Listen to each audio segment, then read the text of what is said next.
Many writers, not just psychoanalysts, have written about the good life, what the good life should be like, or what it consists in. Plato, who wrote that the unexamined life is not worth living.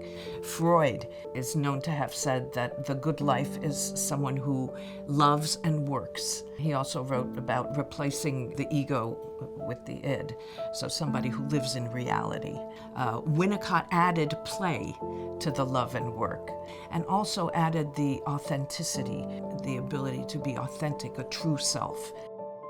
For Melanie Klein, the good life was the ability to navigate well the depressive position, meaning that one gets over one's more paranoid, schizoid approach to the world and has more love than hate. Beyond spoke about being able to tolerate pain, that's the good life, and he had a lot of pain in his life.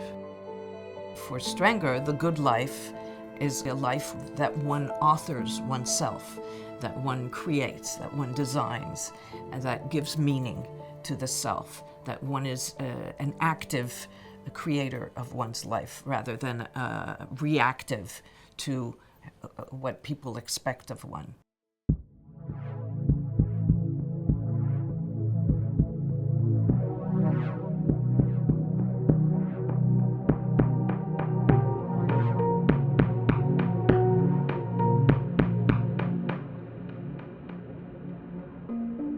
Carlo was born in Basel, Switzerland.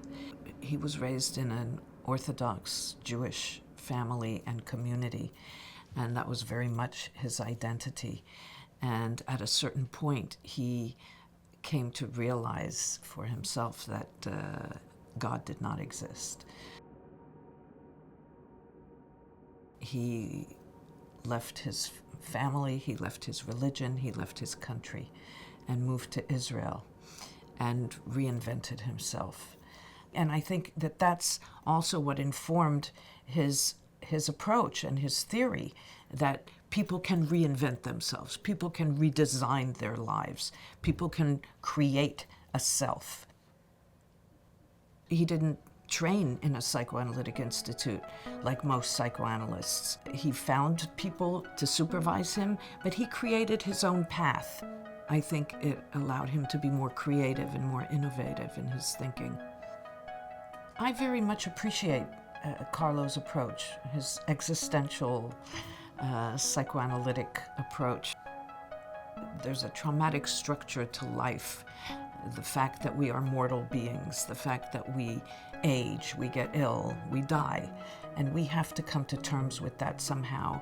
And what's left to us as humans is to make meaning of that. And so existential psychoanalysis is very much helping people make meaning, create their own meaning. And for Carlo, his therapeutic mission was to help people author their own lives. Especially for psychoanalysts, one of the things we believe strongly in is that the child is the father to the man, that our childhoods have an immense impact on who we become. So for Carlo to come and say, you can just let go of that. That doesn't have to be a factor in who you become, in what your life is meant to be. You create the meaning to your life. You design your life. And initially, he wrote about it in an extreme way, that you could just disidentify completely with who you were, with how you were raised, with where you come from, and just be the author of your life. And I think that changed, though, as he got older and realized everybody has limits and we carry our pasts within us. And he began writing differently about the creation of a self and the designing of a self, now with more attention to the limitations and to the disadvantage of people who think they can just be anything or do anything. And so he began critiquing the Nike logo of just do it, as if anybody can just do anything. The other aspect that influenced that shift in him was that he began the internet. He called this new generation homo globalis. But once the internet and social media came along, people were comparing themselves to thousands of people, maybe even millions, across the globe. There's a sense of insignificance. And so he began seeing that limitation, that people become aware of their limitations, not just what they can be, but how they are limited. He felt that psychoanalysis was being marginalized, and we psychoanalysts were too preoccupied with the clinic, with therapy, and not enough with the science. And because of that, they're talking to themselves and not to the wider audience, not to the world, not to the general public. So he became a political figure in Israel. He became a public intellectual.